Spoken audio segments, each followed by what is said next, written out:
ایک مرتبہ امام حسن علیہ السلام اور امام حسین علیہ السلام نے بچپن میں تختیاں لکھیں اور پھر دونوں بھائیوں میں اس بات پر تکرار ہوئی کہ کس کا خط شاندار ہے، اور دونوں بھائی اپنے والد بزرگوار امام علی علیہ السلام کی خدمت میں حاضر ہوئے اور ان سے دریافت کیا کہ بابا جان آپ فیصلہ کریں کہ ہم دونوں بھائیوں میں کس کا خط زیادہ اچھا ہے۔ تو امام علی علیہ السلام نے فرمایا اس کا فیصلہ تمہاری والدہ سیدہ فاطمہ الزہرا کریں گی۔ تو پھر دونوں شہزادے اپنی والدہ محترمہ کی خدمت میں حاضر ہوئے اور ان سے دریافت کیا کہ اماں جان آپ بتائیں ہم دونوں بھائیوں میں کس کا خط زیادہ اچھا ہے۔ تو جناب فاطمہ الزہرا نے فرمایا بیٹا تم یہ تختیاں اپنے نانا نبی کریم صلی اللہ علیہ وآلہ وسلم کو دکھاؤ اور وہ فیصلہ کریں گے کہ کس کا خط زیادہ اچھا ہے۔ اور پھر امام حسن اور امام حسین علیہ السلام اپنے نانا نبی کریم کی خدمت میں حاضر ہوئے اور اپنی تختیاں دکھائی اور دریافت کیا کہ نانا جان ہم دونوں بھائیوں میں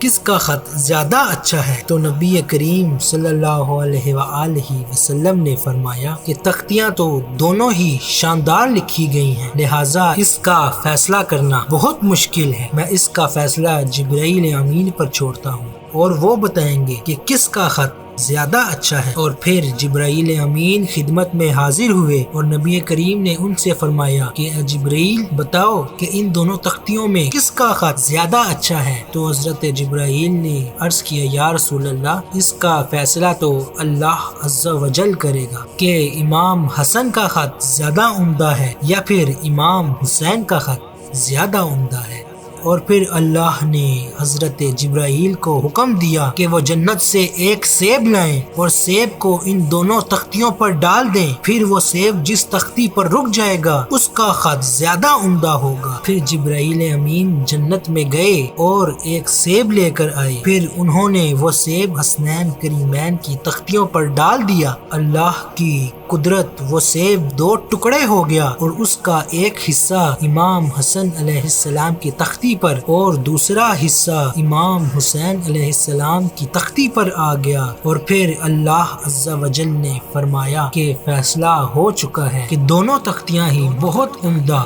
اور شاندار لکھی گئی ہیں۔